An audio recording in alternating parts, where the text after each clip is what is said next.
If a driver isn't afraid coming into this round, they probably should be. Canadian Tire Motorsports Park has built a reputation in this series for being the most chaotic, mentally taxing, and grueling race in the season. Add to this the fact that a new, faster class of cars with even higher cornering speeds has been added, and tensions are high as the time to the grid approaches. Have our competitors learned anything to help them survive in the past 6 seasons? We'll find out soon as we get ready to watch Round 6 of the Autobahn Motorcar Group's Sportscar Challenge, and you'll see it all live here on the Global SimRacing Channel. Hi, I'm Joe Peak, and with me in the booth covering the LMP1 and LMP2 classes is Bill Soup Zahn. Keeping us up on the GTE class is Taylor Burris.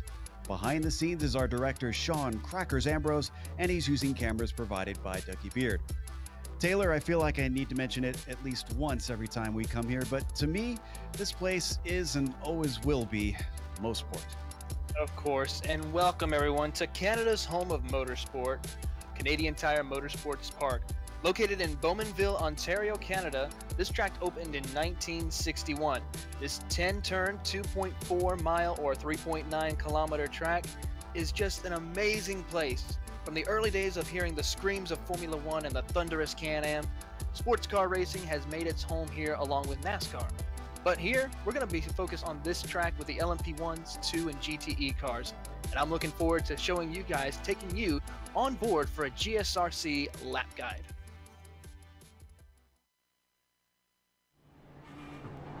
All right, we've got Taylor Burris in the GSRC 4 GT, so let's do a lap around Mosport.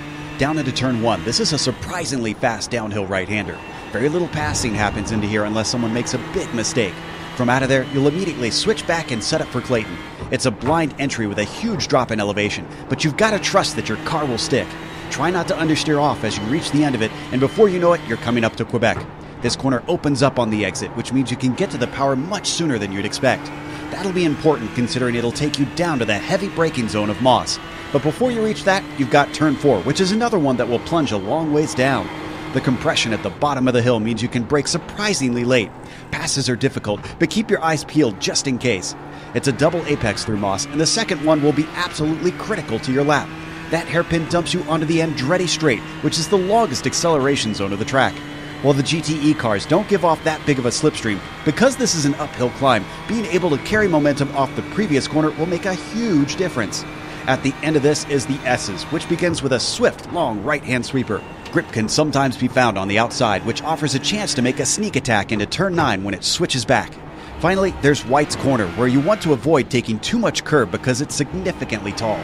From there, if you've kept it all together, you've now finished a lap around Mosport.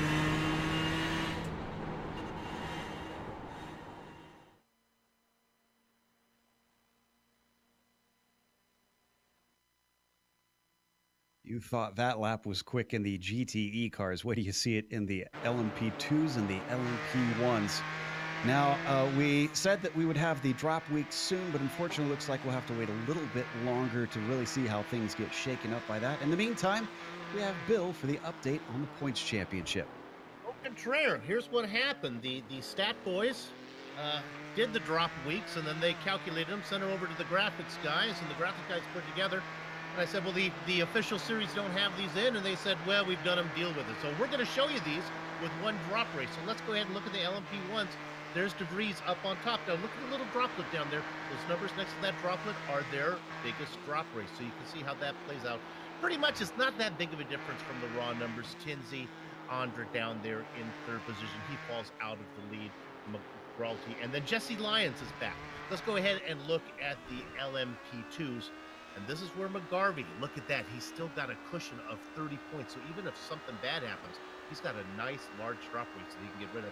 Not the case for Jason Gerard. He's already used up his drop insurance. Remember, they get 2, and this is only showing 1. Billy Smith. Oh, Carter Cundinger's having a really good round as well. Sits in 4th. Mark Schindel. Let's go down to the GTE standings. Paul Oh My Darling is your leader down there, again with a nice 26 available if he runs into trouble. But look at the rest of the guys. Stephen McGarvey, Bradley Haley, Dean Mole, and Alex Simonic, they are all really hurting when it comes to drop races. They've already thrown out almost a no score. Finally, let's go to the GTE AM standings. This is where Kevin Santana takes a lot of pride in this one. Now, You'll see those drop races are smaller on this one because they don't score as much. So a lot of those zeros are just times where they didn't score it outside the points. You can see how close that is. Santana up in front in a 66. Up a couple spots, so watch out for this guy, Samuel Scott. He has been racing for TNT Puffin Racing. He has been really hot of late. Has a couple of top 10s his last 2 times out. He's on the move and not that far actually out of the lead. Let's go ahead to the team championship. And my goodness, this is all about SRN Motorsports. Black, Braulty, McGarvey, and Huff, they are just crushing it. 63 points up. But look at the battle between second and fifth. It's really close, and they're swapping positions. Now, I'm going to say one thing about this. You got like TMC, which is like Turner Movie Channel, and then you also have TNT, Turner Network TV, or Turner Network Television, and the Racing Carbon. I get very confused on this, so do your best. TMT Racing is in second. They're up 2 spots. TMC Carbon holds station in third. Now, Autobahn Motorsports West, we all know them. They're up down a couple spots in the fourth. And then TNT Racing Carbon is down 2 spots. I get confused. You can read it for yourself. All right, Joe, now that I've got them all glassy-eyed, I'm going to turn it back over to you. You got something more exciting. Yes, as we're going to look at the series details. We are in Season 7, as I mentioned, and on Round 6. So nearly getting to the halfway point of the season. There's those 2 droplets representing the drop weeks that they get mentioned by Bill. Now, the setups are open in these cars for this 60-minute race. That means that the drivers can do any changes on the setup of the car that they can in real life to try and help it handle better out there on the track. But the fuel cells are limited compared to what they can do in real life, which means you can expect 1 pit stop today. The incident cap, which means an incident is basically an off track, a spin, hitting the wall, or hitting another car. If they rack up 24 of those incident points, they are disqualified immediately out there. And we may have a few drivers that run afoul of that today because of how tough it is to race around here without making contact of some sort with the traffic being so thick. And speaking of that, I have to imagine that's got to be at least one of our keys to the race today. So let's go to Taylor to find out what the rest of them are. Yes, indeed. Lap traffic will be in play big time. LMP1 drivers will actually be coming up on the GTE field within about 2 to 4 laps once the green flag drops today. So the GTE cars will definitely have to be alert, eyes focused on what's coming up behind them. Clayton Corner is going to be very difficult, especially when passing. These cars are very aero sensitive, especially our LMP1s. During practice, we saw several cars trying to go 2x2 through Clayton Corner, and they just had very difficult aero push, causing their cars to either spin out or worse, just hit straight in front of the wall to where they could not turn the car. Oss Corner is going to be a great place for drivers to make passing opportunities. So we might see some excellent passings and also disaster in that corner because of such speed differentials and how hard you have to get on the brakes. And of course, this is a short track, pretty much compared to some of the longer tracks we've been racing on here recently. So it might be very difficult to see some drivers trying to make pit stops early on in the race. So Joe, Mosport is really going to be an exciting race, but drivers are going to need to be careful here. The one good thing to this race today is that the temperatures are certainly playing in their favor. Only 81 degrees down on the track and 73 degrees in the air. So beautiful, what would be usually a summer day up in Canada. Probably not that temperature right now up there. Should give them some pretty good grip. And Bill, you were reminding me, I know it's usually a sticking point for you with some of these team names. When we covered DGFX, there's a team that has Viking gods as their theme. Oh, that's great. Bless them. God bless them. Or I guess it would be whoever the Viking Thor bless is. them? Thor bless them. Yeah, there you go. Right now, we're watching the last chance qualifying. You see Brandon Gracia running in the LMP1 class. He's the only LMP1 driver, I think, that is out there right now. Jesse Lyon did hop into the session, but he has not put a lap time in. Brandon, right now, only good enough for 6 in qualifying, which is a stark contrast to last week, where he finally took a win in the series. Yes, indeed. Things are heating up. You know, I think we're looking at, hopefully, attrition won't play that big a factor. I'm a little bit worried how things are going to play out here. Luckily, Joe, we don't have quite the huge field.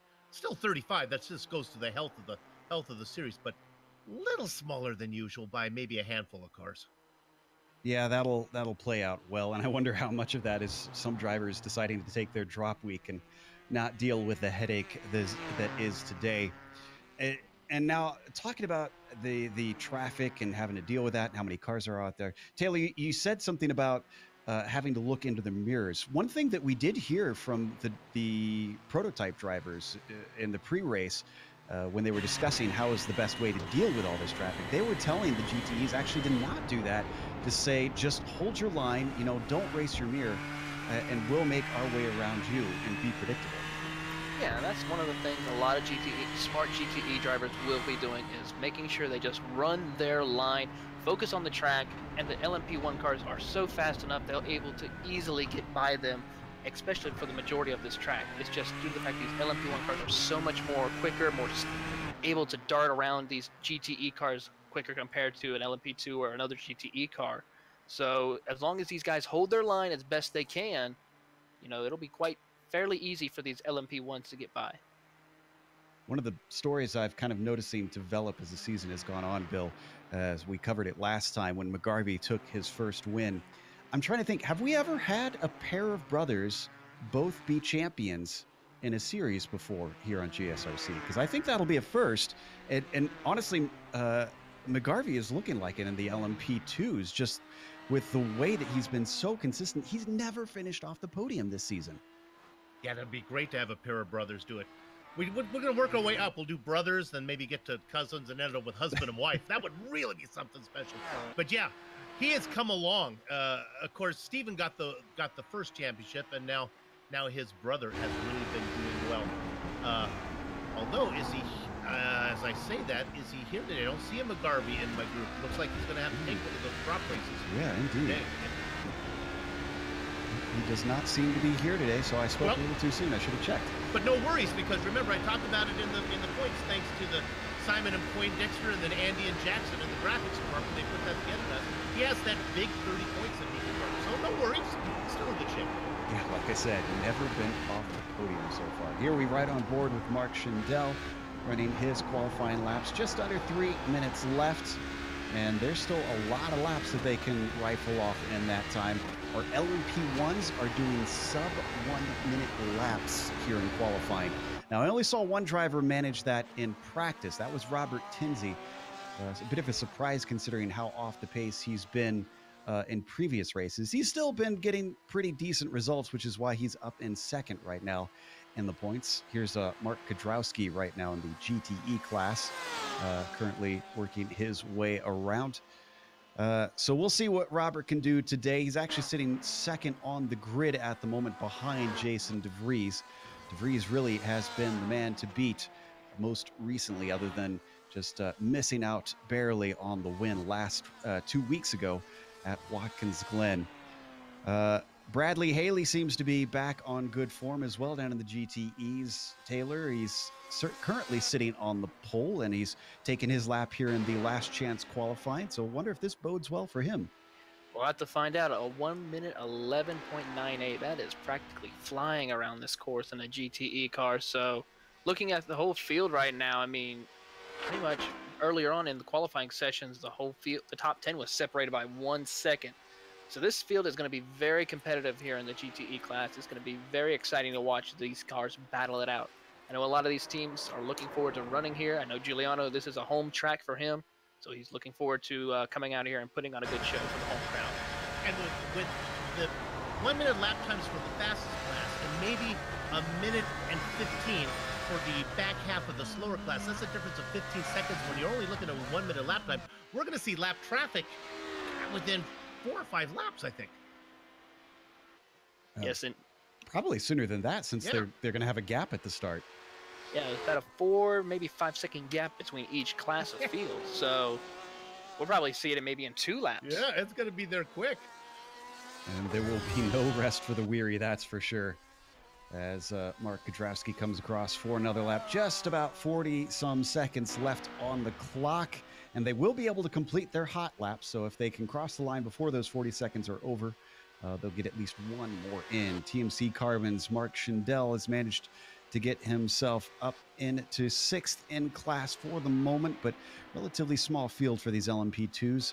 Only 8 of them out there have put a time in. We do have Hayspec and Kundinger in the session, but not with a lap in. Saw this track on the schedule earlier this week. I went on Amazon, tried to order up our director an extra replay button, but they were out of stock. So we'll try to limit our replays maybe to the just the front runners if we can. Otherwise, we'll spend most of our time looking in the past. Yeah, we'll make sure and update our fans with verbal accounts of anything that has happened farther back in the pack. But that is it. Checkered flag is out. Kudrowski abandons his lap. Sherburne is spinning out of his right now, so that's going to be it for him. And that is it for everybody, actually. Nobody else out on track that can finish their lap. Let's go through our starting grid. Another small field for us in the LMP1s. Jason DeVries puts it on pole and by nearly half a second over Robert Tinsey. Then row 2 is going to have Cy Andra, still looking for a win this season. He is, not looking for a win, looking for another one, I believe it is. He'll be starting 3rd with Mike Young sitting in 4th. Brandon Guardacia will be in 5th. He'll have to climb a little bit harder for a win this week compared to last round. Mark Wilson starts in 6th with Daniel Gralty starting P7. 8 LMP2s, a couple names conspicuous by their absence. Point leader Scott McGarvey and Carter Kundinger in 4th, but we do have some big names here. Jason Girard's going to be inside of Billy Smith. Sheldon Rosenbaum is going to be 3rd of that class with Ross Booth behind him. James Stacy, Mark Schindel go 5th and 6th in the class, and Sean Reese and Chris Pence 7th and 8th. Taylor? Starting on pole in your GTE category will be Bradley Haley. Right beside him will be Alex Simonik. Next to him will be, or behind him in 3rd position, will be Leif Peterson and Stephen McGarvey in the 4th position. Giuliano Romagnolo will start in the top 20 overall. 21st overall will be Paul Darling, followed by Kevin Santana.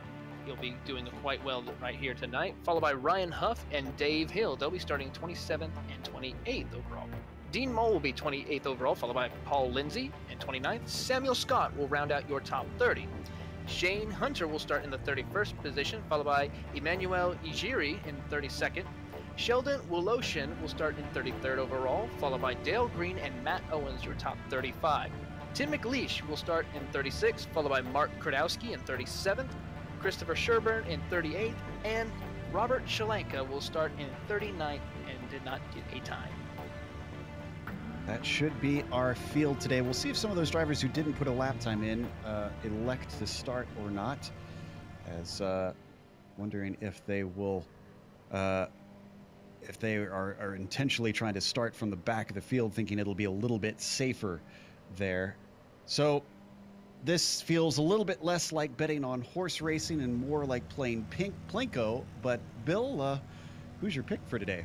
All right, this is going to be easy. It's the guy out in front because you don't want to mess with this. It's going to be Jason DeVries in the LMP1s. You know, this class, a couple drivers missing out of this one. We're missing Daniel Gralty, and the big cheese isn't here today, John Ulmer. But I like being out front, so DeVries, he's going to have nobody to worry about behind him until he gets to the traffic, which is going to happen quick. In the LMP2s, oh my goodness, without the points leader there, who do you like? I like Sheldon Rosenbaum. My heart says yes, but my brain says nope. Let's go with Billy Smith to second on this one. He sits outside of Girard on the front row of that class. Taylor, who you like down in yours? Man, you got a lot to choose from. Ooh, big choices here tonight. We got Alex Simonik, who has been on a good run right now, winning the last few rounds. We also got Bradley Haley, who's been quite fast, running the pole times quite often. I'm going to go with someone who's really not running towards the front, but is showing good speed here tonight. I'm going to go with Leif Peterson. I feel like he's going to have a good, strong run tonight. And Joe, the big one missing from the GTEs is Jeffrey Ooms. I noticed in the notes you mentioned something he had some type of injury. Yeah, he's been complaining about his arm hurting. I can't remember exactly where the pain was that he mentioned, but he said that it's made it difficult to drive, and he might even elect to stay out. It looks like that has turned out to be the case. Again, drop weeks will certainly help him, but he's already had some bad results this season, so that's going to make it hard to recover. Yeah, he's already got a lot of compensation in that one. He was so dominant last season. I don't think there's going to be a lot of tears shed if he struggles a little bit, because he really crushed it last time around. Well, I think we appreciate having some competition up at the sharp end of the field, and we've got it in each of the classes for sure. As you see them pacing around for one warm-up lap, and then we go green on a rolling start here at Canadian Tire Motorsports Park. If you're just joining us, this is round 6 of the Autobahn Motorcar Group Sports Car Challenge. And boy, are you in for a treat as far as their races go, because there's going to be a lot of action happening on this incredibly short, incredibly difficult to pass lap. You know, we talked about the guys who aren't here, but I want to give a tip of the hat to Jason DeVries. You know, he was such a big part of the series when it got going early on in those early seasons that he stepped away for a while. It's so great to have him back in here racing with us and doing good. Well, I was going to say, yeah, he is. He's come back after a lot of changes have happened in the series, and I'd say he's adapted incredibly well, especially to a car that has clearly shown itself to be difficult to get on terms with some of our fastest drivers in what used to be the prototype class, struggling to try and get wins and good finishes. So as we climb up the Andretti straight, we'll come to the S's. You can see they've already started to split the classes a little bit to try and give each other a little space. Mustang pace car leading them away. And he'll duck into what is a little bit of a difficult pit entry sometimes. We'll go over that later once we see the pit stops start. They'll have a window of, we believe, maybe about 20 minutes in these cars that they should be able to come in for the stops. There goes the pace car, and immediately the green flag waves. DeVries does not wait. We get a good jump off of the line. It's a battle for second. Tinsley's going to be on the outside of Syandra, who slips into that second position. Let's go to the LMP2s. Oh, Jason Girard really checked them up. They almost got into him. Billy Smith made a run, then he had to get on the brakes. Smith will have to settle for second. Rosenbaum does a great job of staying out the gearbox of Girard. Booth and Schindel go 4th and 5th. Taylor? Bradley Haley gets a great jump on the start of the race as they head down through Clayton Corner. Simonic's having a difficult time. He's got a battle right now for second place as McGarvey's all over the back bumper of them as they head down into Quebec Corner. Lee Peterson holds on to the 4th position. Already, the LMP1s are coming up the backstretch. DeVries still leading. Syandra, what a great move off the start to try and take advantage of Robert Tinsley being a little bit slow there. Ducked to the inside of that first corner and snatched it away.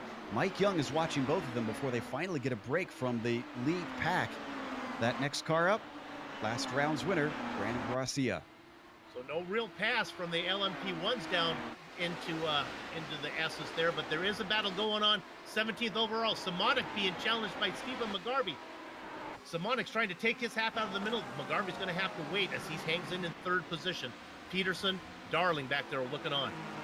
This is in the GTE class that we're watching. Bradley Haley still under threat as Simonic follows him around the circuit starting lap 2.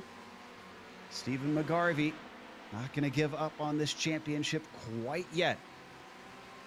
Now, Stephen's been very consistent these past few rounds, and he is wanting to show that he is able to handle these GTE cars.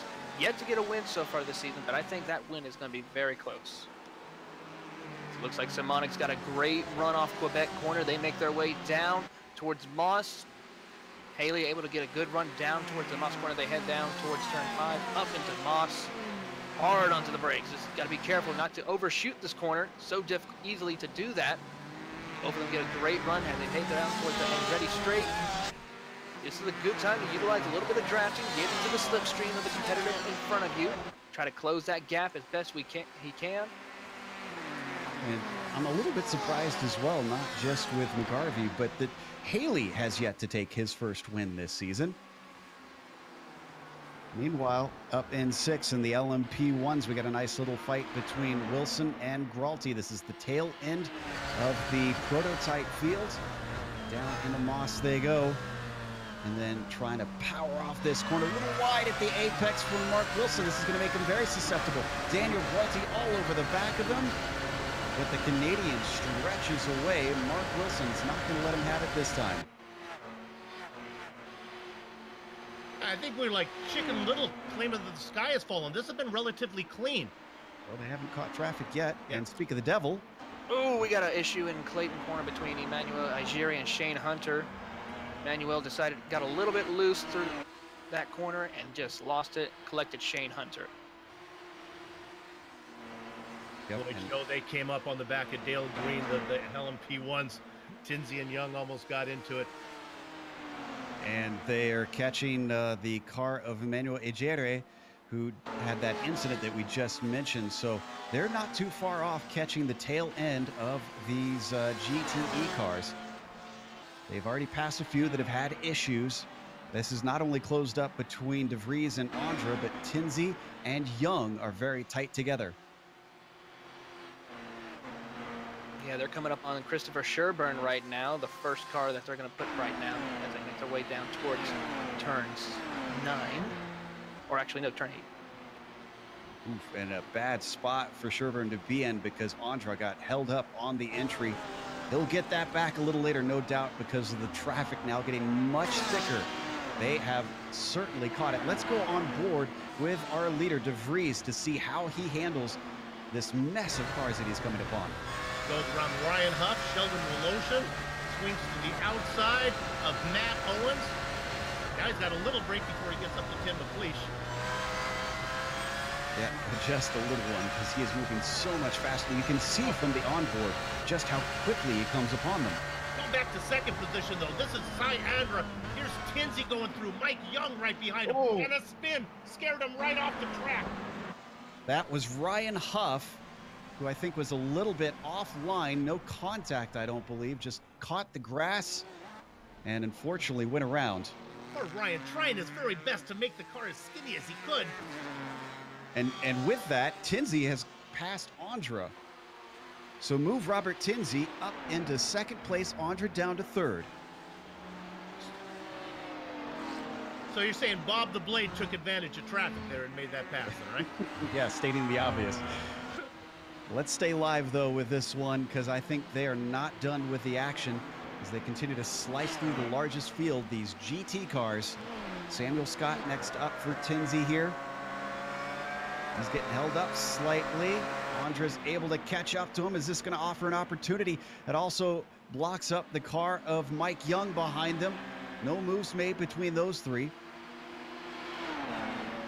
Weaving around Paul Lindsay now, down towards Moss. Andra taking a look, but can't quite do anything with Bob.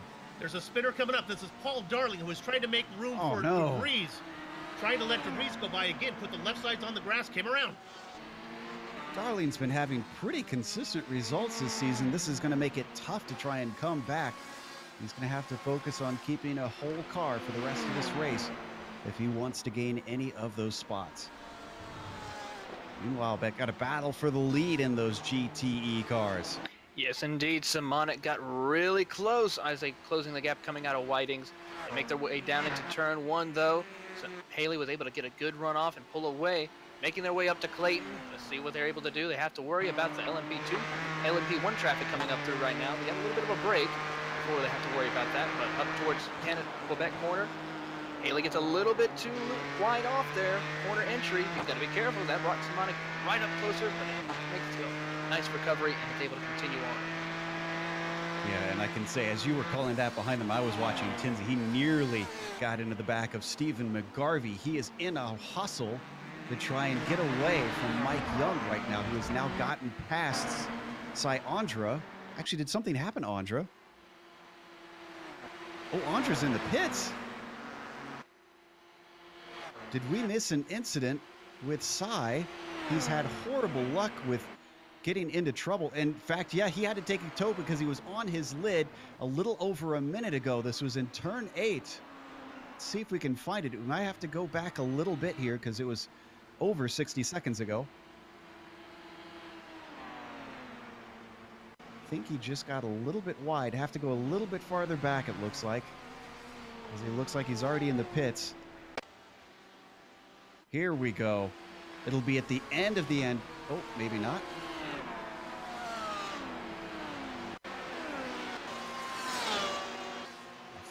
I think we found it now. So coming up onto traffic, coming up to the S's, Andra goes a little bit wide, and it's the smallest of mistakes, Bill. He barely touches the grass. It loses grip, and once he touched the tires, it flipped him over. There was that. The punishment did not fit the crime on that one. Just 6 inches off on the grass, and you end your day. A lot of the LMP1 drivers were talking about there's a small bump in that corner that causes the car to wash up towards the grass, and causes when they hold the grass, it just washed them up even towards the wall. So apparently he must have hit that bump and ruined his day. So that'll mean Tinsley's now in second, Young in third, Galti fourth, and Wilson fifth. Very small field left already, and not even 10 minutes into this race. Right now, though, we're watching Rosenbaum trying to hold off Ross Booth as he also tries to catch back up to Billy Smith ahead of him. Yeah, honestly, the racing in the LMP2s has been very quiet. They are now getting into traffic of the GTEs, but really, they raced Gerard Smith, Rosenbaum, Booth, and Schindel. That's how they've raced from the very beginning. So we've seen a little bit of action, but I'm glad to see that it's calmer than what we've seen in years past for this series here at Mosport. And in fact, our closest battle is still that GTE lead. Bradley Haley and Alex Simonic right up on top of one another. Yeah, Simonic gets good runs in corner entry. Oh, this might be it as they both get a good run. Not too good of a run in Moss corner, but it looks like they're able to make it through nice and smoothly. Now down the Andretti straight. Simonic's trying his best to utilize the slipstream right now to close that gap as best he can. Yeah, that draft not working too well in these GTE cars, it seems. McGarvey's been holding behind them, but he's at arm's length for the moment. Just about 1.8 seconds, just under 2 seconds back from this battle for the lead. Look at how close Simonic is getting now, though.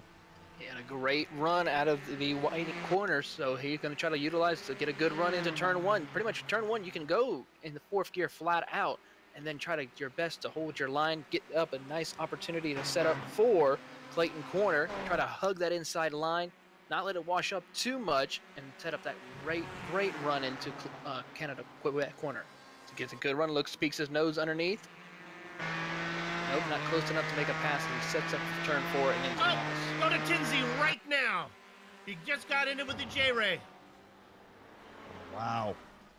I don't know where the Bob the Blade's going somewhere that I don't know. This is, of course, maybe he didn't think a J-Ray was going to be so far wide, but Yeah, that's what I think it was. It goes back to what we talked about before, that drivers expect the GTE cars to just take their line. The J-Ray, I don't know if it was a mistake or he was intentionally trying to let him through the inside, but it's just a weird place to have contact that far out there. Yeah, he tried to go around the outside, and it wound up not being open. And fortunately, much like what we saw with Andra, Bob wound up stuck, except he was right side up, but tilted onto the tires. So Mike Young up to second now. I bet they're missing the days of the fast repair, which we don't have anymore. Indeed. Let's go to the battle for first in GTE, because all the action that we're seeing in those prototypes has split them up something fierce. Bradley Haley, your leader in the green and black car. In the blue and black, that is Alex Simonic following behind. Up into Moss corner, they go hard onto the brakes. Simonic gets to try to close that gap as best he can. Great run, tries to hug that quick corner as really tight as he can. Get a good run off to get onto the Andretti straight. This has got to be frustrating, Taylor, that it seems like he's so close on pace to Haley, but there's so few braking opportunities on this track. It seems like he just doesn't have a good chance to try and send one up the inside. Yeah, it just seems like he was very difficult to just try to find the right spot to place the car in order for him to get by. But due to the fact there's just so many not hard braking zone except for Moss, it's very difficult to set up those passes. As they make their way into turn one, looks like Simonic got a little bit too much curb going into the middle of corner one as they make their way into Clayton. Down the hill around that blind crest. Just so evenly matched between these two Ford GTs.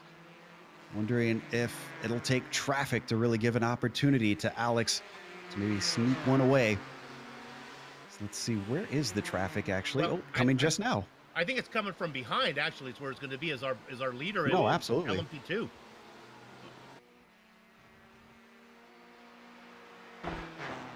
Ooh, I think they're going to get a good opportunity because not only does Simonic have the draft, here comes Jason Gerard, our leader, and the LMP2s.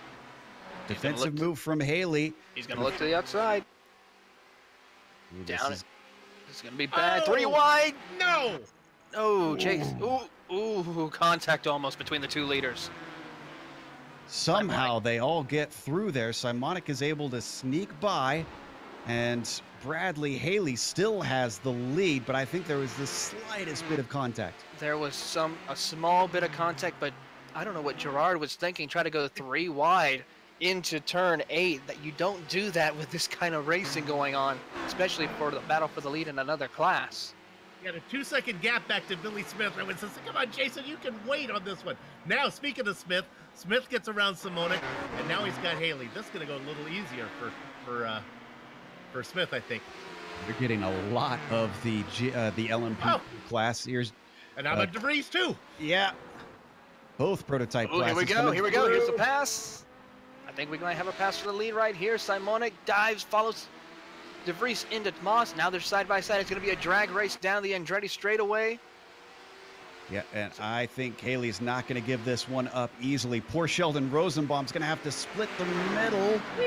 He's given room, and all this battling has allowed Stephen McGarvey to catch up as they finally slow it up into turn 8, and he's got it done. Simonic using a little bit of a pick to get himself into the lead. I don't think Haley's done yet, though. He closes back up on the gap of Simonic. Down out of wide corner. Here comes another LMP1 car they're going to give way to. Now let's see if Simonic's going to do the same thing. Utilize pick. Ooh! Yeah, Mike Young had to be patient. And here we've got, is this Rosenbaum? This is Booth and Schindel, who's been fighting for positions. The yellow car of Schindel now has a run, maybe on the outside. Haley's got to be careful. He's got that LMP2 car right underneath him. One false move, and that'll send him into the wall. Booth gets through. Schindel gets through. He leaves the leaders to fight for themselves. Look at the run now. Here comes Gralty. Gralty in the LMP1, so he's not fighting any of these guys right now. He just wants to tiptoe through safely. But boy, just difficult to communicate what you're doing as they're going to go 3 wide momentarily, and everybody's through safe. That's what Ross Booth really has to watch out for. Booth had to pull around the leader in the GTEs, but then he had to look in his rearview mirror because Gralty was going through in an LMP1. My gosh. Well, with all that going on, that brings in McGarvey to this battle now, as he's now going to fight with Bradley Haley for P2. Coming out of White's corner now, gets a great runoff. And Simonic has completely pulled away from all that. And he has taken advantage of this and just called it masterfully on where he lets people through. This is the car of Mark Wilson and the LMP1s. In fact, the last of the LMP1s running, I think. Nope, Cy Andre has returned to the track, it looks like. Still last one on the lead lap, then, we'll say, for Mark Wilson. That 3-2-3 leaves them back to their battle. Bradley Haley, who was looking to try and take his first win of the season, is now watching the lead slip away. Up into Moss they go. McGarvey has to not worry about Andre. He's right behind them in that LMP1. Andre decides to wait a few minutes, be patient. Down the Andretti straight they go. And here goes McGarvey. He's going to try to close in that gap now. That Ferrari is closing in on the Ford. Down Andretti is going to utilize a little bit of the slipstream, not able to pull in quick enough as they make their way down into turn 8. Got to be careful. This is a very easy area to lose grip in there, get a little bit too loose to the corner. As they go into turn 9, the S's, and then into White's corner. Great runoff for Haley and McGarvey. And this is interesting from Haley because he's not only lost touch with the leader, but he's very much under threat by McGarvey. And the reason I bring that up is we've got the LMP1 of Stacy sliding through, LMP2, is that he put it on pole. He seems to have the speed, but his race pace just is not there, Taylor. For some reason, that always seems to be the case for Haley. He has that qualifying speed, that hot lap speed, but when it comes to race time, it's just not a good setup for him for some reason where he's able to capitalize. Booth, He's been leading Schindel the whole time. Schindel had a great run out of Moss, but not going to be able to run him down. He had to wait for Mark Wilson to go through. Schindel's this way. I think Schindel's waiting for the pit stop. Yeah, that's certainly what it seems like. They're going to have another little bit of traffic. Cy Andra, as I mentioned, back on track. He's not fighting with anybody for position right now. He's just trying to get to the end to pick up spots of those who wreck. So he doesn't need to force the issue too much. He's going to get easily by Schindel, coming up to Clayton. Swings it down, and next up, he puts Ross Booth in his sights. There are only 5 LMP1s out there, 4 of them on the lead lap. And then Andre's watching the broadcast. He knows I'll just get my car out there. I could get a podium by the time this thing's over. That's not too far off the mark. You're not talking in hyperbole here, Bill. Wilson in 4th, as you said, the last car on the lead lap. All it takes is one incident, and clearly the walls are ready to gobble up any cars that make the slightest of errors. We're already past a quarter of the way through the race. We're getting to within the pit window for our classes. We're watching Haley running in 2nd in this GTE class. He's got Scott McGarvey still putting the pressure on as James Stacy sneaks by. If I'm out there in an LMP1 or an LMP2 car, my pit strategy is going to depend solely on traffic. As soon as I get into a hornet's nest, that's going to be my time to come in. That sounds like as good of a call as any to me. And I'd have to say the sole strategy that anybody is going by is just simply to make the safe moves around this track just so that you can get to the checkered flag. I'm actually a little impressed that it's been as safe as it has been. Certainly not without its victims, but the race is showing that these drivers have raced with one another for multiple seasons and have learned from experience.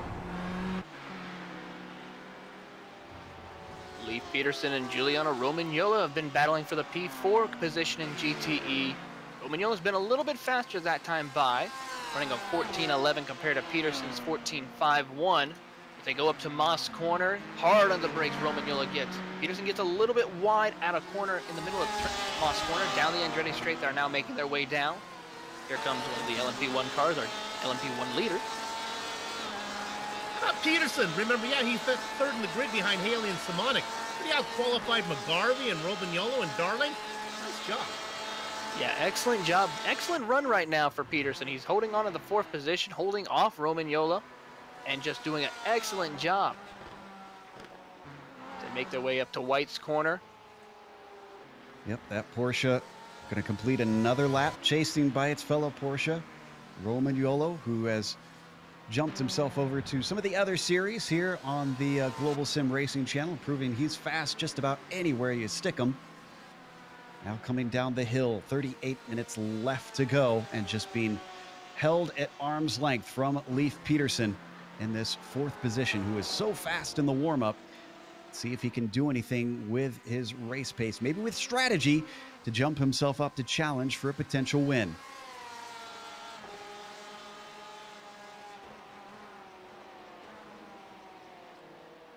Amazingly, we don't have any close battles, except maybe a little farther down in the GTEs. Kudrowski and Dale Green have gotten close together. This is another dual Porsche fight that we're seeing. Yeah, Dale Green and Mark Kudrowski running towards the back. They've been doing quite well this season as far as in their classes, GTAMs, doing as best they can to hold on and finish these races out. Mark's been doing quite well this season, and Dale has been doing his best to try to hold on to the car. They go down out of Quebec corner, down towards turn 4. Not able to do anything. Let's stay on this battle, but talking about the GTEs and the cars are a little bit lower down, I want to make mention that we do have a championship battle in the AMs that we showed you at the start. That's Santana and Lindsay. They are only separated by 1 car at the moment in their class. I'm sure Lindsay would love to try and climb those 5, or it looks like 7 seconds up to his rival to see if he can get some points on Kevin. You know, I was rewinding back. I cannot find it because he keeps blinking on me, but Billy Smith has fallen out of 2nd position. It's now into 3rd. And I went back to replay. It might have just been an internet connection because he did a lot of blinking. I could not find the spin. Oh, and here we got a pass on screen. This is what we were watching before between Kudrowski and Green. And I think he's got it done. Brave stuff around the outside of turn 1. Oh, but a little bit too hard on the brakes. They're going to come together. Green runs into the wall, and Kudrowski finds it at the end of the corner. Ooh, and almost backs into his rival there. What if we could take one more look at that one from above?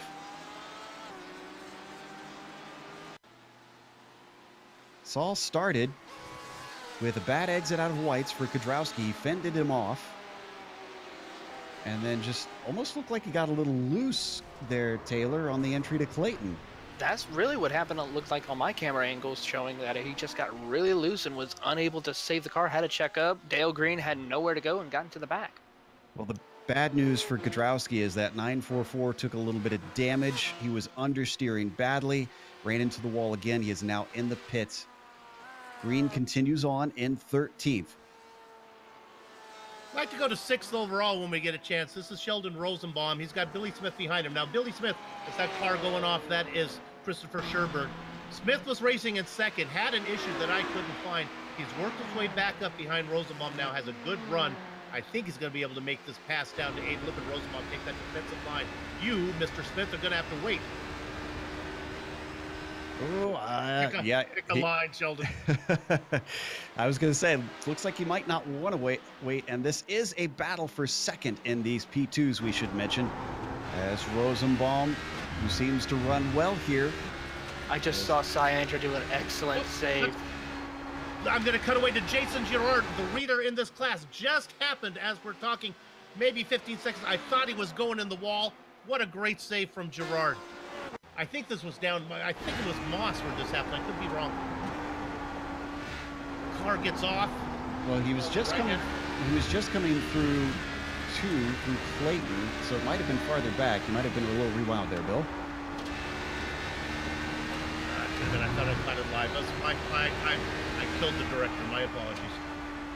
Boy, he was going in the wall. Great save from Jason. He's still got now 5.5 seconds up on Rosenbaum, unless Rosenbaum has lost that lead. Nope. Smith is still trying. They're up the backstretch again as we jump back to this battle. The 113, who's won here before in another class. Rosenbaum fends it off. I think he wants this one, Bill. I think he considers this a home course, and a podium means something here. He's going to get balked, though, by the car of Santana. Santana leading in that GTE AM class.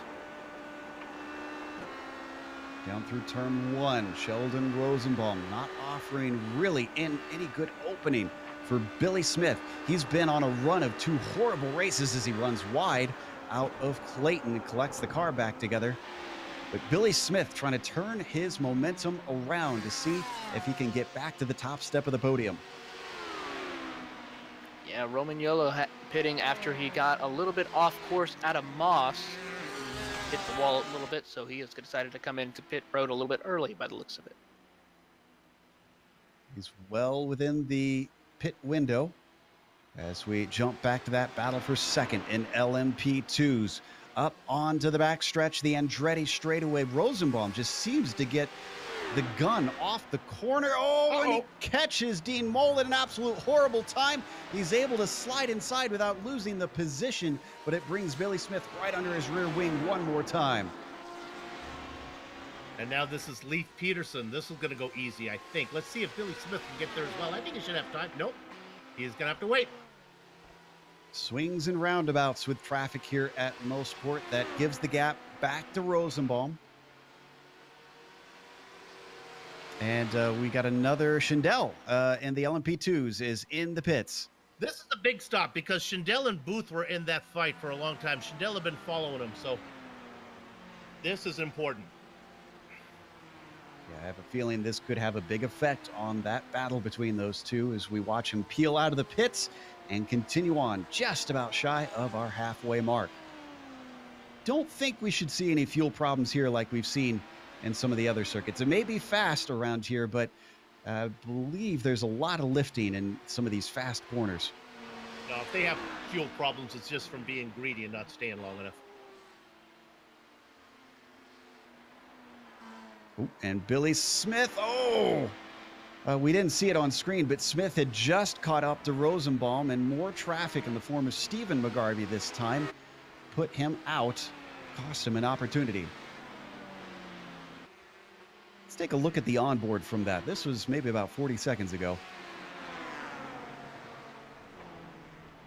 Oh, and just as we say that, let's stay on the replay because Rosenbaum had an off. So this is on board with Billy Smith. We'll come up to turn 8, and we'll see him come up to this traffic and just catch it in absolute horrible place.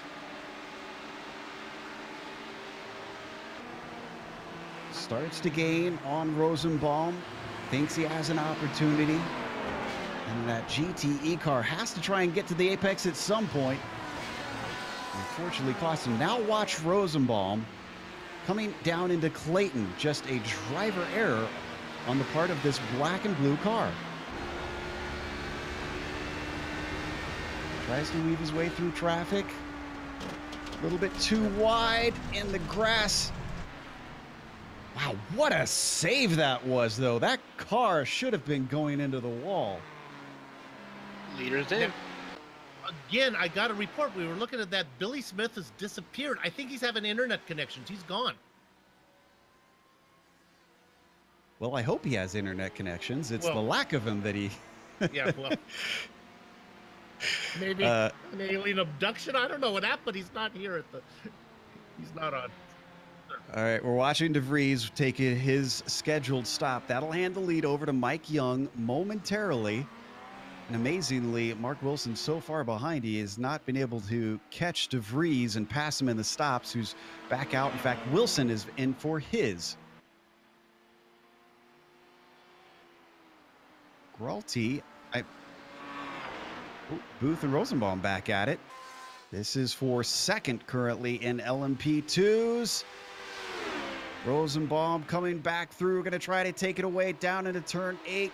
Ross Booth around the outside. Can't hold him off. Nice move by Sheldon Rosenbaum. Now, Booth is in this mix because of that off by Rosenbaum. Rosenbaum and Smith were battling for second position. Rosenbaum went off, Smith disappeared, and then all of a sudden, Ross Booth is in the mix now.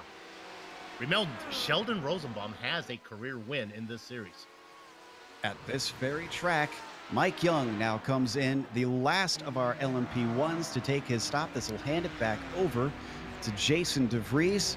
His gap to the next car back right now actually would be Mike Young, so we'll wait for him to come out. But Gralty behind him, already 46 seconds behind DeVries. Dale Green spinning again before white corner. Gotta be careful. This is a very tight area where drivers can accidentally collide with you. He's able to keep going, though. Mike Young is coming out now. And Harriot's second place. Gralty not going to be close to try and challenge him, but boy, the gap between DeVries and Young looking at about 19 seconds. And it looks like Cy Andra, for whatever reason, is up. Oh, there he's, boy, I'm sorry. I must have a bad connection. Cy's back out there. He was gone for me. Well, now he's gone again. I'm still seeing him out on track. Okay. We've still got him on screen here on our directors. I think you're right about Billy Smith, though. Billy Smith has been great out on my timing and scoring for at least 3 minutes now. And in fact, yeah, I can report that his received throughput fell to an unacceptable level, which is iRacing speak for U-Discode. Kevin Santana, our GTE AM points leader, decided to make its pit stop as Paul Lindsay decides to stay out. See if that'll help Lindsay gain some time in the stops on him.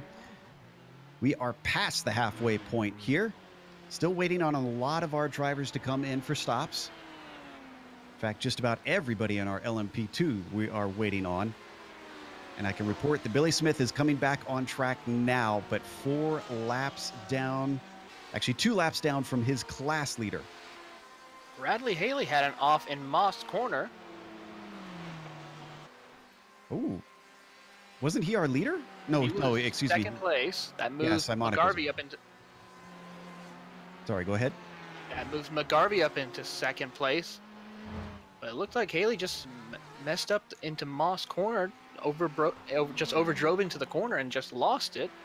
Had to cut through the grass, which then gave McGarvey P2 in class. Yeah, string of podiums right now for Simonic. 2 in a row. He's looking for his second win in a row here as he won at the last round. Looking for win number 3 of the season after another dominating performance he had at Watkins Glen, and of course the dominating performance he had at Road Atlanta. Noticing with Simonic, usually if he starts on the front row, he is going to be very difficult to pass, very difficult to catch up with. Very fast driver here in the Autobahn Motorcar Group Series, and just very impressed with his driving capabilities. It seems to be a very similar story with our LMP2 leader. We haven't shown him a whole lot, but the 02 of Jason Girard has extended his gap over the next car back to about 14 seconds. He is cruising, and as far as I've seen, other than the sliding moment you saw, Bill, it doesn't seem like he's had dramas. No, he got out in front. And all the names that he's worried about. McGarvey's not here. Smith is discoed. So he's just out there putting in some miles right now. Battle for second behind him between Booth and Rosenbaum still very hot as Booth gets a good run up the Andretti straight.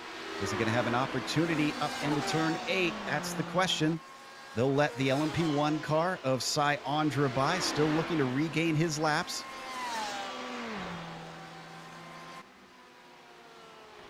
No attempt this time from Ross Booth, sitting back in third position for now. Both doing a good... Oh, my goodness, they're both going to come in. This is going to be exciting. If they both come into the pits at the same time, who will get out first? Want to report Sean Reese went into the tire barriers. Another driver falling victim here to Canadian Tire Motorsports Park. Now, can either one of these maybe pull the wool over the other's eyes, get a very short stop on the in and out? Come on, Ross, Sharpville, jump him. Could be a place where you could save fuel here as well. Nope. And yep, it looks like they are going to stay in order. And in fact, am I seeing correctly, 2 seconds quicker for Rosenbaum? Woo! All right. Well, either someone needs to pay their pit crew more, or better math, or the fuel flows faster in one pit than the other. Well, if you wondered why there was reason for Billy Smith to head out, that incident that Taylor reported with Sean Reese, Billy Smith has now moved himself up to 6th in class. Which we should say is significantly better. I think it was 2 10th places in a row the last 2 races for Billy Smith. So this 6 will help him, actually.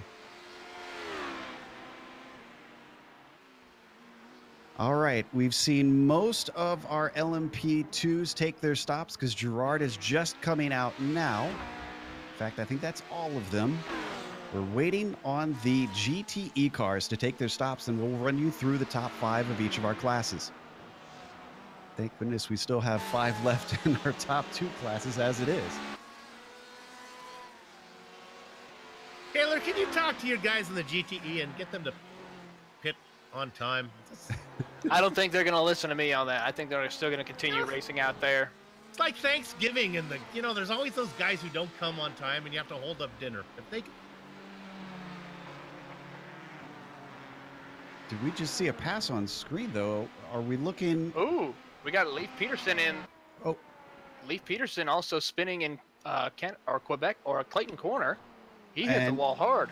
And Simonic, I think Simonic had damage there. Something weird happened. I'm going to watch the replay. Oh, yeah, he made a mistake on the way into Clayton car. slipped out from under him. He slammed the wall, actually pancaked it, and it damaged his suspension so much he had to take a tow. This changes everything. Boy, it does. Simonic was doing very well in the points there. Meanwhile, I can report that Leif Peterson in for his stop. Bradley Haley has also come in for his pit stop. Chips are starting to fall. 21 minutes left on the clock. We're hitting the end of that pit window. I can report Alex Simonic had too much damage to the car. He had took it behind the wall. Oh. Leif is still in his stall. And, oh, Peterson might have had some damage because this is unusually long. Remember, he had that off. He went into the grass. Maybe it was something bigger than we thought. He did hit the wall pretty hard, nose in. Yeah, I'm going back to watch it now myself. Scott hits the wall hard coming out. He's now making his way into his pit box. Wow, things were not very dramatic in this class, and suddenly everybody's making mistakes. Haley was in third, and then bingo bango, he's your leader, right? No, oh, no. McGarvey. Oh, it was McGarvey. McGarvey's still holding on to the lead right now. Haley is holding on in P2 in class. And McGarvey is yet to pit. Darling does as well. Haley is our highest pitter, we should point out. But I think he was behind McGarvey when he came in. We're getting confirmation he was behind when the pit stop started. So the number 20 up at the front. Paul Darling, he's taken a win this season, but it's not been his strongest. Looking back through the results, it looks like Stephen McGarvey, actually no, I take that back. Stephen McGarvey has not won yet this season. His highest is a second place finish. That was at Sebring. Excuse me, Road Atlanta. Yes, Leif Peterson has decided to take it behind the wall. He is done, but Matt Owens did a great job of keeping it off the tire barrier as he made a mistake going into Clayton. Tell you what, it's been heating up quite well now with all these incidents going on in GTE.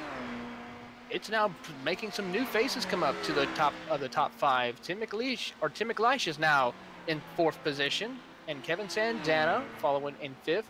And then Sheldon Woloshin is in sixth. So some new faces, some new players to the game right now. It's going to be a very interesting race going on right now towards the end of this race. Yeah, it could be a great opportunity to score some points, especially when all the major players seem to be running into issues. We've had a lot of DNFs. Robert Sklanka, Carter Kundinger, Alan Haysbeck, Brandon Garcia, Mando Ijere. Robert Tinsey is out of this race. Chris Pence is gone. Giuliano Romagnolo, Alex Simonic, and Leif Peterson have all retired.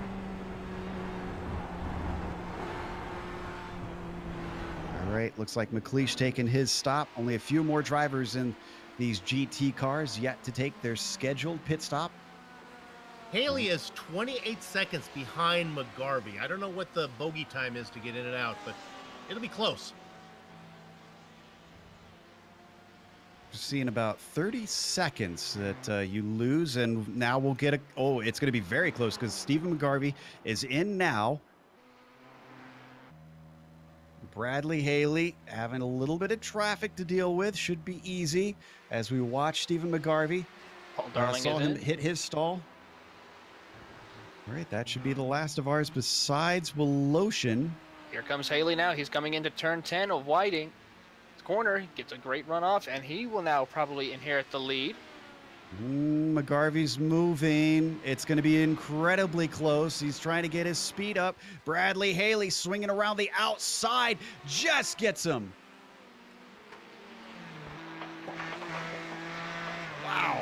So after all that, Bradley Haley looked like he couldn't get a win today as he slipped backwards, and somehow things have turned in his favor, but he's going to have to fend off Stephen McGarvey for this one. We saw Jason Gerard in the wall. Gerard! Wow! What happened to Jason? Did he get some help here? No, he did not. Let's look at the replay. This happened quite a while ago.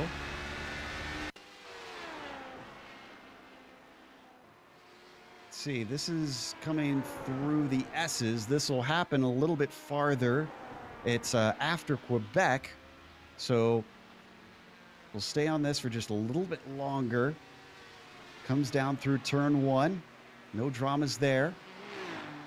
Then Clayton, usually the corner that, you expect things to unravel, but instead, Quebec, watch this, on the exit of the corner, just that little bit wide, a tiny touch of the grass, the car goes around, and he finds himself facing backwards. But he doesn't hit anything, and he had a huge lead, so he's still able to do that, and he didn't lose the lead, though.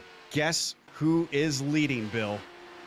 Sheldon Rosenbaum. If he could get a second win at the same track and at his home track, that would be one special feeling. But it's only 2 seconds from Rosenbaum back to Girard. I don't think he's got the pace to hold that 113 back. It's going to have to be a miraculous defense.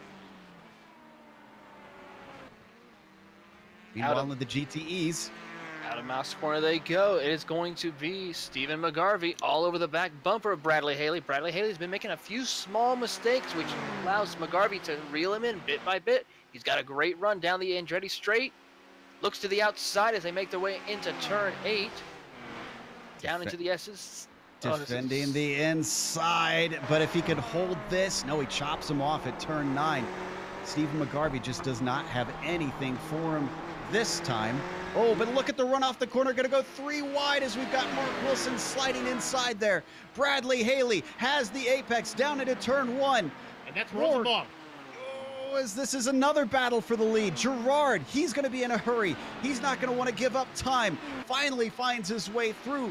Neither positions change through Clayton, but moves Stephen McGarvey up into first out of the final corner as Bradley Haley gets demoted to second. Let's bring in one more class leader as well as DeVries goes through. So we had a perfect eclipse of all the leaders of the same part of the track.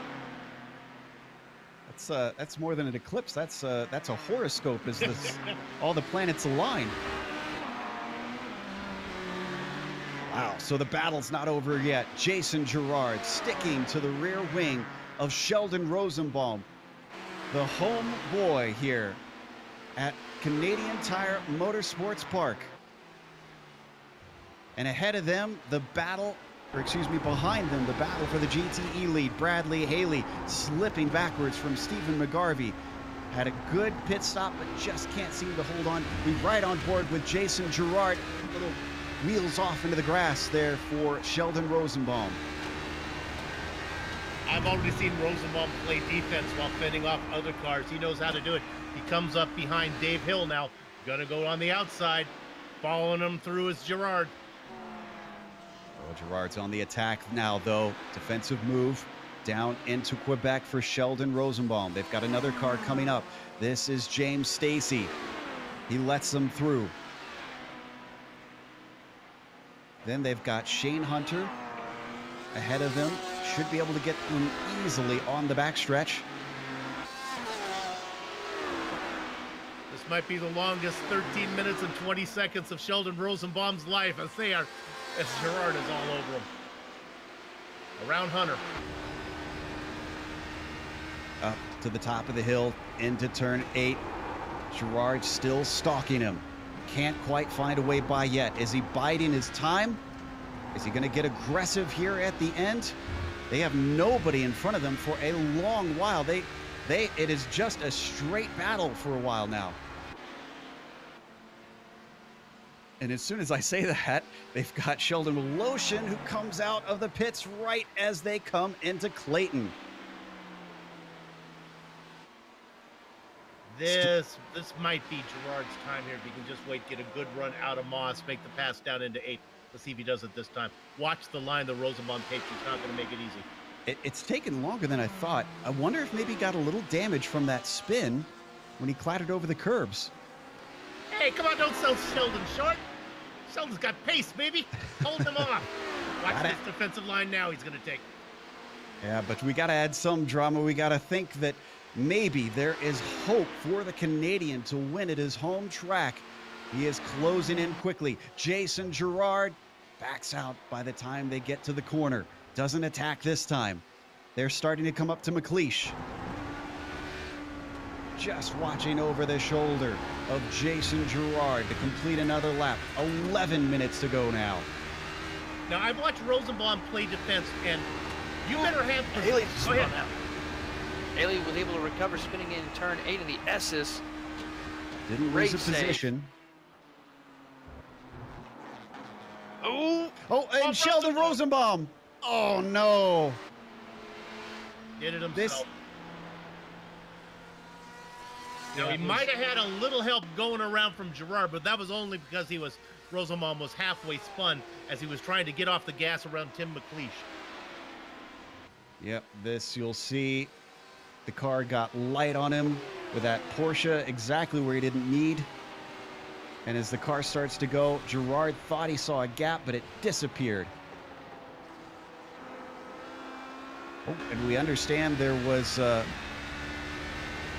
we come back live, there is a battle between Rosenbaum and Schindel, and I think he's going to lose that spot and fall off the podium. Oh, but it sounds like something else happened to Haley. What's the update there, Taylor? coming out of White's corner, he just lost it and just spun towards the inside pit wall, collecting Mike Young. Mike Young was still able to continue as well as Haley, but that might cause some damage for both drivers. I think we got the replay here. Oh, just the tail end of it. Looks like we'll back up a little bit farther. See if we can find it. This is what we were watching here with Rosenbaum. So now, Mike Young getting involved. Mike Young getting involved in that incident. That's what. And we're looking at Haley. There he is, gets loose. Was able to recover, but still lost a little bit of time. So we come back Young, live. That's why Cy Onder is out there racing. Young in second out there in the LMP1s, looking for something to happen. Boy, things just turned on their head. It seemed like a relatively calm race when it comes to Mosport, but it's making up for it at the end of the race. 9 minutes yet to go. This series never fails to put on excitement.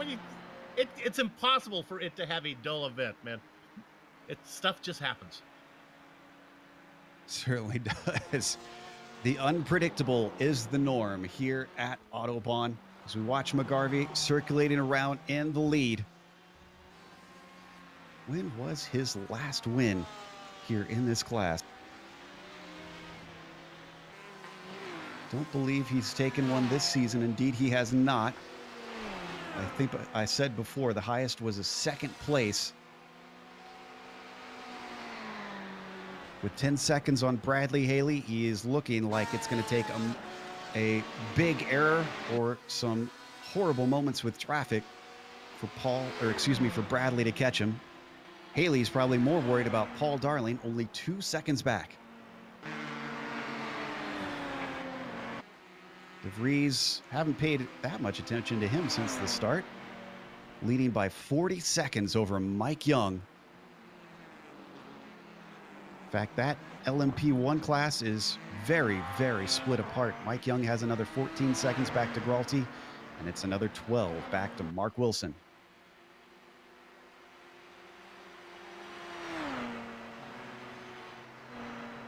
Good thing I checked the stats. James Stacy in fifth. I was just about to say this has got to be his best result of the season, but I was wrong. He had a third place earlier. But Stacy having a nice top five. A quiet top five for James. Yeah, I'd say so.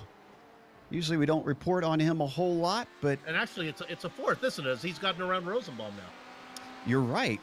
Oh, man, that damage must really be hurting Sheldon. Take a glance to see what we can spy. As it comes through Moss corner.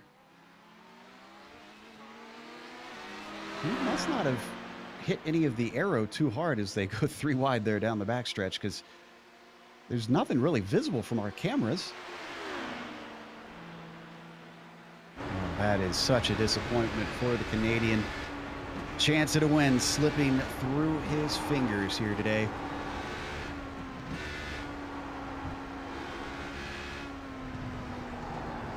And back to Gerard. It looked like maybe he could have lost a victory himself with that spin that he had coming out of Quebec. Just going by a car that was off track there coming off of Moss. That was Christopher Sherburne. Looks like he was able to return without dramas. Going around Kevin Santana sitting fourth in the GTEs. Nice job for our AM champ or AM leader. But yeah, a good result. That is going to be a huge haul of points. You talked about how few points they tend to score. I mean, this is going to make it very hard for him to overtake, even though he is only one position ahead of Lindsay. So Lindsay is going to get a lot of points too, but I think this is going to pull them very, very far clear of the rest of the AM field.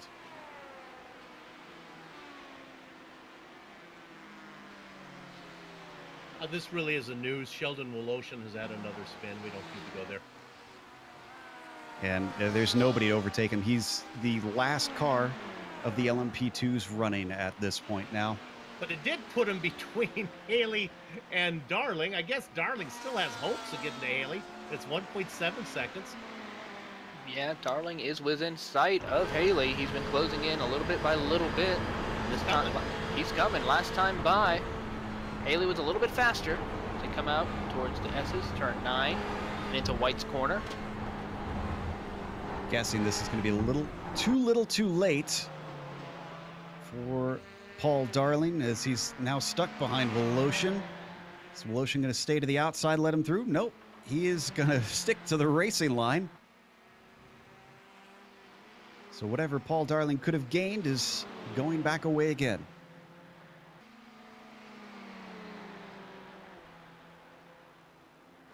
That can be very frustrating sometimes for a lead lap car in class or overall.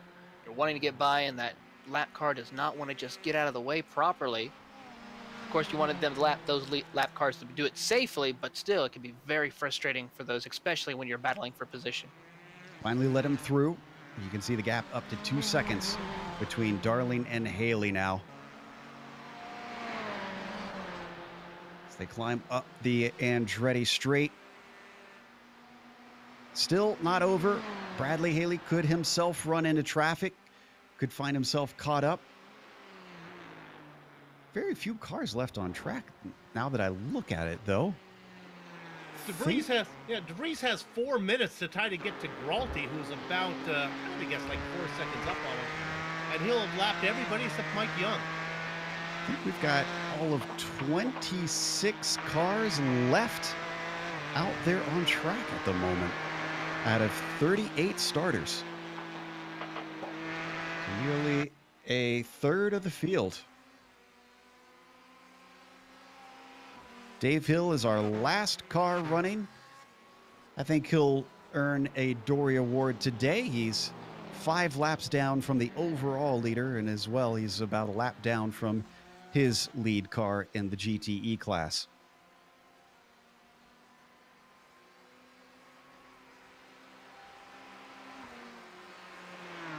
Meanwhile, clock continues to tick down. 3 minutes left to go. This means we should see at least 3 more laps for our lead cars. DeVries also trying to lap Daniel Gralty, who is in the podium position, which means we will see only a scant 2 cars on the lead lap at the end of this race. And it was only 60 minutes long. I'd say Deep Freeze just schooled everybody here today. Works his way through yet more of the traffic, finding the cars of Kevin Santana as well as Ryan Huff.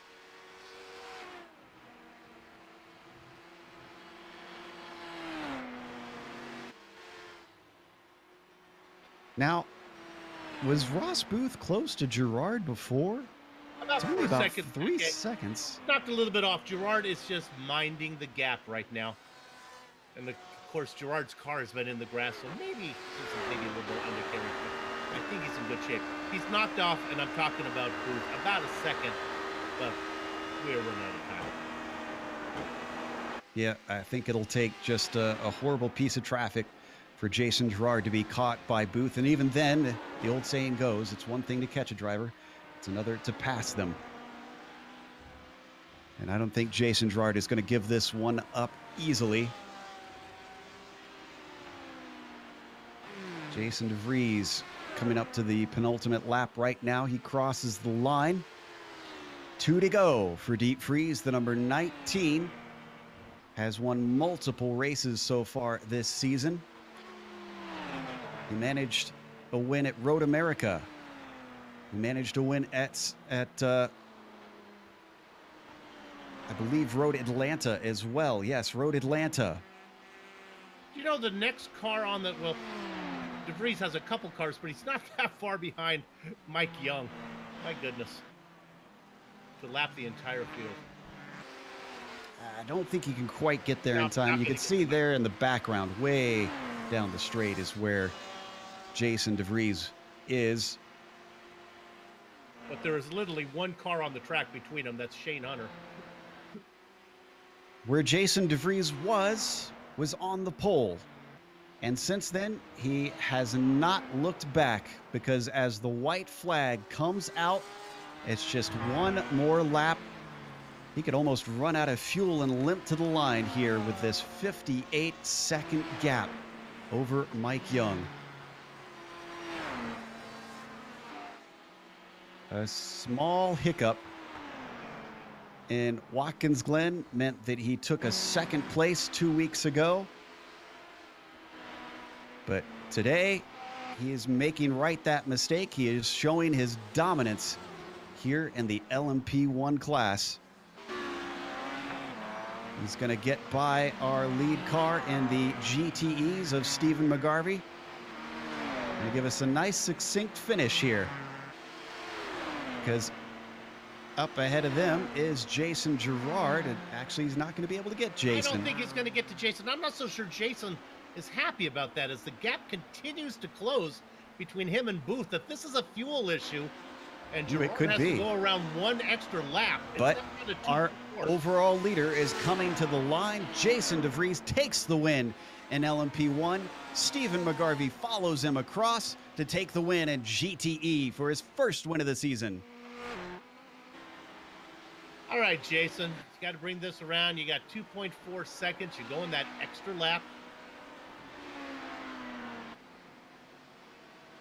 See, Jason's not one to struggle with fuel calculations, though he did have a spin, and that can eat up a little bit more.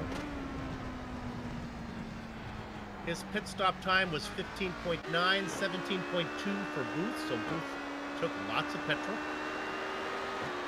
It's staying relatively steady. It's only about 2.4 seconds between them, only a tenth lost. I think Jason can get there. He's only got a couple more corners to do it. The LMP2 leader lost the lead momentarily and may have been a little bit tighter at the end than he wanted, but the win in LMP2 goes to the 0-2, Jason Gerard. And with that, we're going to close up here on the Global Sim Racing Channel. We'll come back with the unofficial results as well as driver interviews, but stick around, because on screen, we're going to have all the upcoming races here on the GSRC.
Welcome back to Canadian Tire Motorsports Park. We almost got a fairy tale finish in at least one of the classes, and things were certainly topsy-turvy for a little bit here at Mosport, which is normal, but it's pretty normal, in fact, at the top of each field, which we'll go through now, because look at that. Jason DeVries with another win. I'll just go through the top 10 against what we usually do, just because we had so few of our prototypes left. Mike Young, the only other car on the lead lap, managed a second today, and Daniel Gralti chalks up another podium finish, finishing third. Mark Wilson gets fourth in the LMP1s, with Jason Gerard winning in the LMP2s. He was chased home by Ross Booth. He gave him a run for his money after Jason had a spin in the middle of the race. Mark Schindel finished out our podium there. Cy Andra back in the LMP1s. He's the last of the LMP1s running at the end. And then James Stacy finished fourth in the LMP2s. Sheldon Rosenbaum, he is a local here in Canada, and unfortunately had a win slip through his fingers. He'll finish 10th overall and 5th in his class. Bill? I'm going to pass it over to Taylor here, because this is his group, so let's give him the winner in the GTE. All right, that makes sense. And winning your GTE class will be Stephen McGarvey. Finally gets that win that he wanted this season. Bradley Haley had an up and down night, but was able to close the deal out with a second place in class. Paul Darling was able to be quiet all night, run around the racetrack, no problem with that at all. He will finish out your podium for the top 3 in GTE. Kevin Santana and Paul Lindsay, nice runs for these two GT-AM competitors. The points battle will be very tight between these two coming into the next round. Tim McLeish has a very good run, and along with Sheldon Woloshin in the 17th position overall. Ryan Huff, Matt Owens, and Dale Green will round out your top 20. Soup? Then you get down here into the blackjack position. All these guys running into trouble, 11 laps down or more. Samuel Scott put it in the wall. Shane Hunter, Mark Brodowski, Dean Mole, he sits up in the points. Not a good day from him. Billy Smith, the second in the LMP2s. He's down here 25th overall, well down in class. Christopher Sherbin and Sean Reese down there, another LMP2 driver. Look at the big name down here, Alex Simonik, the GTE driver, 28th overall. Leif Peterson, Dave Hill, Giuliano Romano, Rolomagnolo in 31st position. I'm just going to wrap out the rest of these guys. Chris Pence, Bob the Blade Tinsey in the LMP1s goes 33rd overall. Emmanuel J. Ray in 34th. Brandon Garcia, Alan Hasebeck, Jesse Lyon, another guy up in the top 5 of the LMP1s, not going to have a good day. Carter Kundinger, another big name out of the running. Robert Slenka, 39th overall. There you have it. There's your field, and here's our winner. We've got Jason DeVries ready to talk to us about what was a dominant win on his part. Jason, a minute and 6 seconds ahead of Mike Young. Is that the largest gap you've ever had for a win in the Autobahn series? I want to say yeah, but actually season 2 here, I won by almost 2 laps. But against the strength of field, a minute, that's just huge. Good race. Well, it looks like, as expected, attrition played a pretty significant part in this race. Very few of your class still there at the finish. Was it calmer than you had expected from your perspective, or was it about what you thought would be coming? I thought it was pretty docile for the most part. We got pretty lucky with the car count, having 36 guys.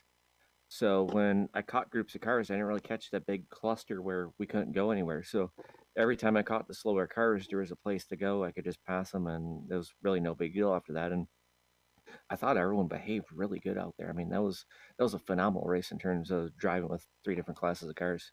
Just well done to everyone. Now, in terms of championship, this also bodes very well for you. Win number 3, while both Tinsey and Andra have horrible finishes today. What does this do for your attitude points-wise? Just got to keep doing what works. I mean, I know I'm going to wad some cars up later in the season. So it's just, it's a long year. There's so many variables. But I just got to keep up the good momentum and, take advantage of the good days and learn from the losses like Watkins Glen, and just try to be consistent and make other people beat me, and just let it play out as it goes. So far, it's been working very, very well. Congratulations on win number 3 here at Canadian Tire Motorsports Park. Thanks, Joe. Appreciate it. Jason DeVries, our winner today. And up next, Bill has caught up with our winner in the LMP2 class, Jason Gerard. Far from easy win. The lap traffic seemed to never stop. You spun the car a couple times. You found yourself behind Sheldon Rosenbaum. Whew! Hard work for a win. Yeah, I wasn't really too happy about that. I had it all wrapped up, and Mosport happened as always. I don't think I've ever had a win, much less a good finish here. So even this race, I can't even count this as a good finish.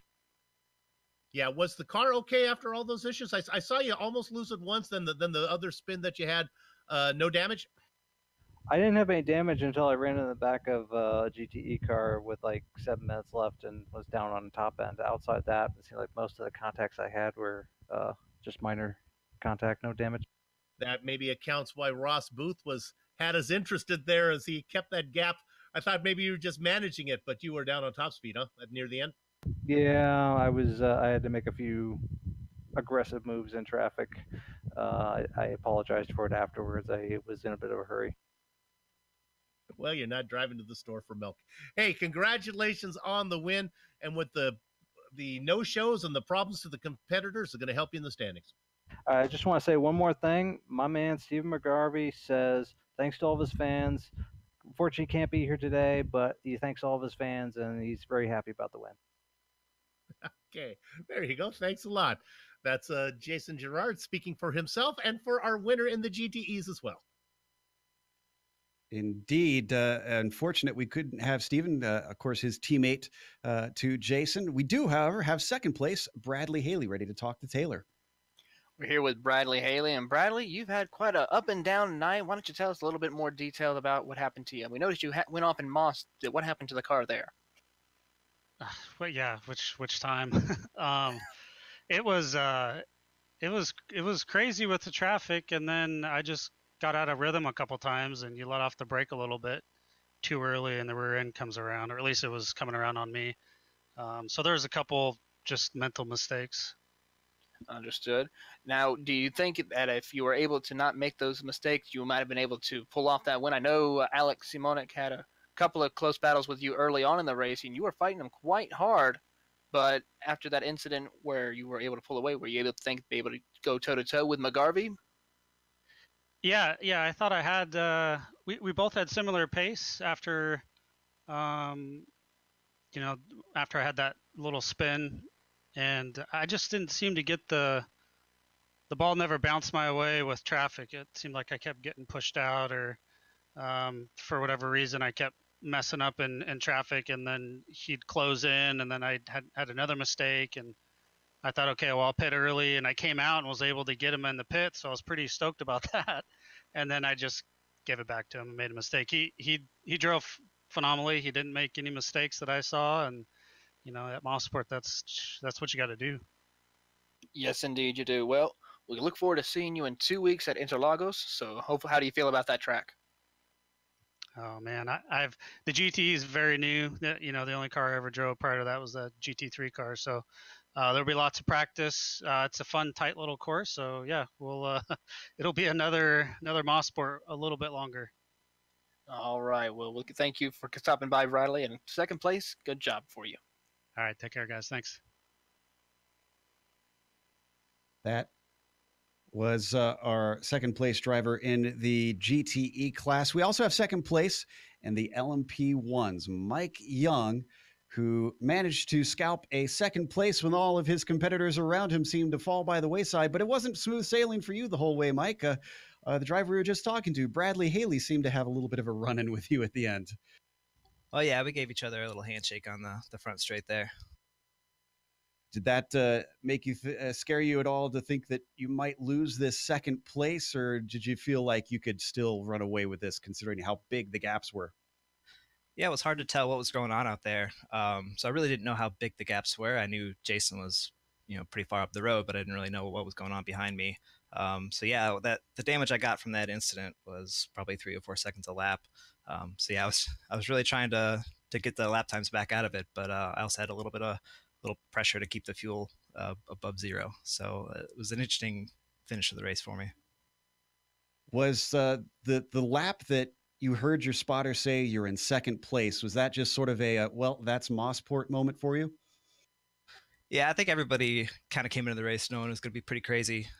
Usually when the spotter says I'm in second, there's something broken on my machine. So I was a little surprised to hear it, but really just tried to run a really clean race and just stay out of trouble. And I was hoping for a good result, and that's kind of how it turned out. I'd say so. Not going to argue with a nice little points haul today. Congratulations on a podium, Mike, and hope to see you in 2 weeks' time. All right. Thank you, guys. It was Mike Young, second place. I believe that's going to wrap it up for today. And of course, as we wrap it up, we are going to thank a few people. A big thank you to the Autobahn Motorcar Group, and as well to John Ulmer and his team of helpers that organize this series behind the scenes and get all the gears turning. Thanks to the companies that provide the software and hardware for our broadcast. So you can see them listed here on your screen. Additional thanks go to Eric Ekholm and June Lalonde, who provide our wonderful music. See the screen for how to get a hold of more of their great work. Thanks to the team today, Bill, Taylor, Sean, and Dougie. If you'd like to find out more about GSRC, including upcoming races, you can find it at globalsimracingchannel.com.